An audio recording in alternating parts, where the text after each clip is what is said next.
Welcome to the July 2025 edition of Upfront and Real, brought to you by Ohio Cooperative Living Magazine and your local cooperative. I'm Karen Whitney, Director of Communications for Ohio's Electric Cooperatives, and with me, our President and CEO, Craig Grooms. We celebrate independence this month, and in your Upfront article in the magazine, you talk about the similarities you draw between the founding fathers of our country and the founding folks of electric cooperatives. Talk about that. Yeah, I think about that a lot. You know, I'm a history buff. I like thinking about what they were faced with back in the late 1700s.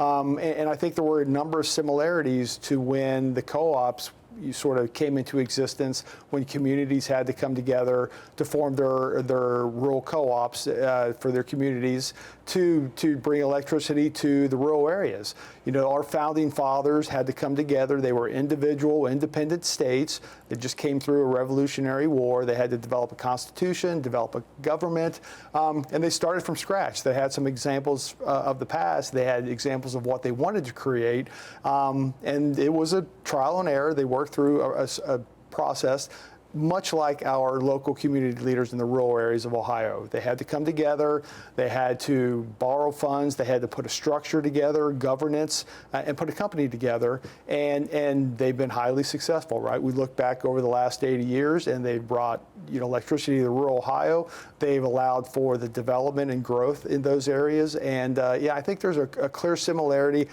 Always differences, but you can make the connections and see where things are similar. I mean, you said it right. There's been so much growth. And I think about that. The demand for electricity is just growing so rapidly, particularly these past 10 years. And how are co-ops going to be able to keep up with that? Are we prepared for that in co-ops? Yeah, I think we're prepared for that. It's a discussion we have almost constantly. We have it in our board meetings. And that's where I think the value of independent governance comes into play, and the importance that we can make decisions for our resource supply as needed. We have a strong and valuable set of resources now that are sufficient to serve existing load. As we see load growth, our board, the senior management here, we can make decisions to build, buy, and operate new power generation in ways that we can think about affordability, we can think about reliability, we can introduce those resources as needed. We have no ulterior motives, we have no profit motive. We can introduce those resources, decide when we need them, and bring them online to serve new loads. So Ohio's electric cooperatives, we get most of our power from our coal-fired plant at Cardinal Plant, our natural gas plants, but we see a lot of those shutting down. Is that something to be concerned about? Are we going to be able to prevent that from happening more, so we've got that supply? Yeah, it's a concern. So you think of today, right? It's supposed to be upper 90s. You know, pretty much everywhere east of the Rockies is very hot. We're under a heat dome, so hot and humid. Nearly every generator that's available is online. And so it's days like today when we're concerned about valuable resources going offline in the next 3 to 4 years without an expected replacement in place. We are active. There are a number of parties across the country that are active trying to prevent that from happening. A lot of that originated from the federal government through regulations, without really thinking about this new dynamic of data center load growth, more electrification. So rules passed years ago, or even up to last year, really never considered the amount of new demand that was coming onto the grid. And so because of that, we and others are actively working to find ways to keep these resources online, which will help maintain affordability, help maintain reliability. And as we think about new resources, we can do it in a more conscious, strategic way to make sure there's no gap in the supply demand. Okay, good to hear. A day like it's been, we've had such hot days. July is the hottest month of the year. I didn't quite realize that, but yeah, it is.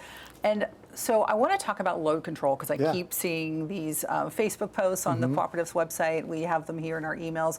What is load control and how does it work? Yeah, there's different forms of load control or demand response. It's really trying to conserve energy during these peak periods, right? And so if we can reduce the amount of electricity we use, that translates over time into lower costs because we use less of the power grid, we use fewer resources to supply that load. So we try to be very strategic and use our capabilities to reduce our load only during these peak periods, but do it in a way that it's safe, it's not too inconvenient, right? We want to make sure the members are not dissatisfied by these efforts that we're taking, but it's limiting the amount of time you run an air conditioner. It's turning off a water heater during the afternoon of a very hot day. It's reducing the use of appliances, anything that uses electricity. Another form of load control is just public conservation, right? Turn the lights off, close the draperies on a hot day. On a cold day, maybe reduce your thermostat a little bit as long as it's not too uncomfortable and it's not unsafe. It's really just taking a reasonable steps to reduce the use of electricity during those hours when costs are determined going forward.